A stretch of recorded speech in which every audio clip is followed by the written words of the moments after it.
আসসালামু আলাইকুম রহমতুল্লাহি ওয়া বারাকাতুহু।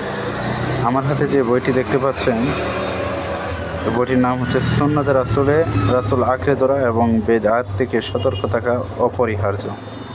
এই বইটি আমি আমার বন্ধুর থেকে পেয়েছি, আমাকে দিয়েছে। এই বইটি সে এনেছে সৌদি আরব থেকে। নিচে দেওয়া আছে KSA। তবে চলুন ভিতরে কি আছে আমরা দেখে নিই। আল্লামা শাইখ বিন বাজের এর সংক্ষিপ্ত পরিচয়।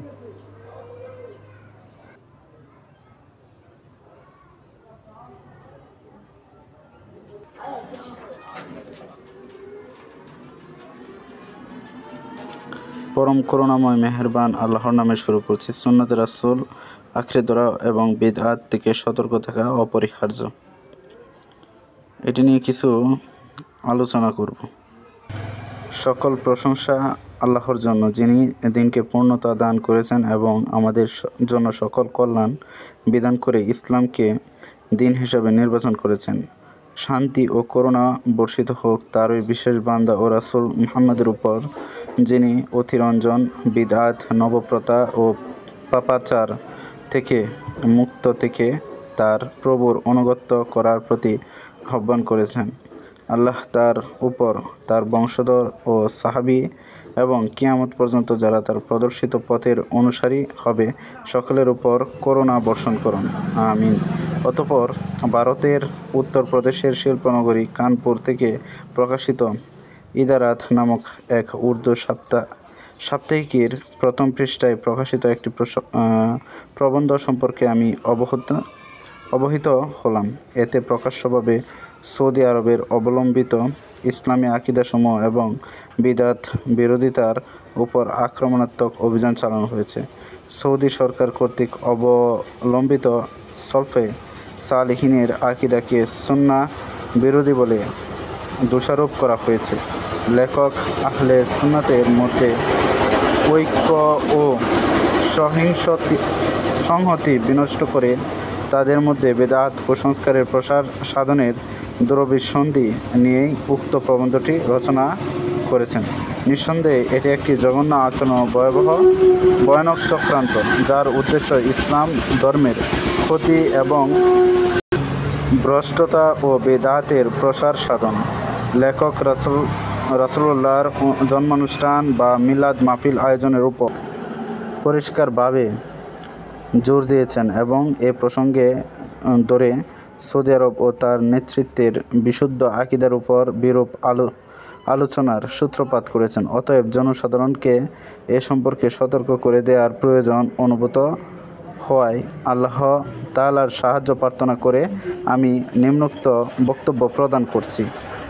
রাসূল সাল্লাল্লাহু আলাইহি ওয়াসাল্লাম বা অন্য কারো জন্মোৎসব পালন করা জায়েজ নয়, বরং তা বারণ করা আবশ্যক কর্তব্য, কেননা এটি ধর্মে নবপ্রবর্তিত একটি বিদআত। রাসূল সাল্লাল্লাহু আলাইহি ওয়াসাল্লাম কখনও এ কাজ করেননি। তার নিজের বা তার পরবর্তী কোনো নবী বা তার কোনো দহিতা, স্ত্রী, আত্মীয় অথবা কোনো সাহাবীর জন্মদিন পালনের কোনো নির্দেশ তিনি দেননি। খুলাফায়ে রাশিদিন, সাহাবায়ে কেরাম, আল্লাহ তাআলা তাদের সকলের উপর সন্তুষ্ট হন, অথবা তাদের সঠিক অনুসারী তাবেঈনদের মধ্যেও কেউই এমন কাজ করেনি। এমনকি আমাদের পূর্ববর্তী অধিকতর উত্তম যুগে কোনো আলেমও এ কাজ করেননি। অথচ তারা সুন্নাহ সম্পর্কে আমাদের চেয়ে অধিকতর জ্ঞান রাখতেন এবং রাসূল সাল্লাল্লাহু আলাইহি ওয়াসাল্লাম ও তার শরীয়ত পালনকে সর্বাধিক ভালোবাসতেন। যদি এ কাজটি এমনই সওয়াবের হতো তাহলে তারা আমাদের আগেই তা করতেন। দ্বীনে ইসলাম একটি পরিপূর্ণ ধর্ম। আল্লাহ তাআলা স্বীয় রাসূলের মাধ্যমে যে শরীয়ত প্রবর্তন করেছেন তা স্বয়ংসম্পূর্ণ বিধায় আমাদেরকে তা অনুসরণের নির্দেশ দেওয়া হয়েছে এবং বিদআত বা নতুন কোনো প্রথার সংযোজন থেকে নিষেধ করা হয়েছে। আহলে সুন্নাত ওয়াল জামাত এই শিক্ষা সাহাবায়ে কেরাম ও তাদের সঠিক অনুসারী তাবেঈনদের কাছ থেকে সর্বান্তঃকরণে গ্রহণ করেছেন। নবী করিম সাল্লাল্লাহু আলাইহি ওয়াসাল্লাম থেকে সহিহ হাদিসে বর্ণিত আছে, তিনি বলেছেন, আমাদের এই ধর্মে যে কেউ নতুন কিছু উদ্ভাবন করবে তা প্রত্যাখ্যাত হবে। এই হাদিসটি বুখারী ও মুসলিমে বর্ণিত হয়েছে। সহিহ মুসলিম বর্ণিত অন্য এক হাদিসে নবী করিম সাল্লাল্লাহু আলাইহি ওয়াসাল্লাম বলেছেন, কেউ যদি এমন কাজ করে যা আমাদের এই ধর্মে নেই তাহলে তা প্রত্যাখ্যাত হবে। তিনি অন্য এক হাদিসে ইরশাদ করেছেন, তোমরা আমার সুন্নত এবং আমার পরবর্তী খোলাফায়ে রাশিদিনের সুন্নত পালন করবে আর তা দৃঢ়তার সাথে ধারণ করবে। সাবধান, কখনও ধর্মে নবপ্রবর্তিত কোনো বিষয় গ্রহণ করবে না, কেননা প্রত্যেক নবপ্রবর্তিত বিষয় বিদআত এবং প্রত্যেক বিদআতই পথভ্রষ্টতা। রাসূল সাল্লাল্লাহু আলাইহি ওয়াসাল্লাম জুমার দিন খুতবায় বলতেন, নিশ্চয়ই সর্বোত্তম কথা হলো আল্লাহর কিতাব আর সর্বোত্তম হেদায়েত হলো মুহাম্মদ সাল্লাল্লাহু আলাইহি ওয়াসাল্লামের হিদায়াত। সর্বনিকৃষ্ট বিষয় হলো মন গড়া নবপ্রবর্তিত বিষয় বিদআত এবং এরূপ প্রতিটি বিদআতই পথভ্রষ্টতা।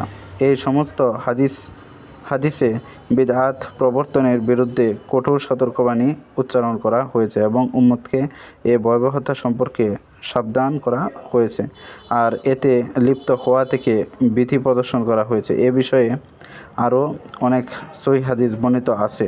আল্লাহ তাআলা বলেন, রাসূল সাল্লাল্লাহু আলাইহি ওয়াসাল্লাম যা নিয়ে এসেছেন তা গ্রহণ করো এবং যা কিছু নিষেধ করেছেন তা থেকে বিরত থাকো। সূরা হাশর আয়াত। আল্লাহ তাআলা আরও বলেন, যারা তারা রাসূল সাল্লাল্লাহু আলাইহি ওয়াসাল্লামের হুকুমের বিরোধিতা করে তাদের ভয় করা উচিত যে তাদের উপর কোনো ফিতনা বা কোনো মর্মন্তুদ শাস্তি আসতে পারে। সূরা নূর আয়াত 63। পরবর্তীটুকু দ্বিতীয় পর্বে দেখাবো ইনশাআল্লাহ।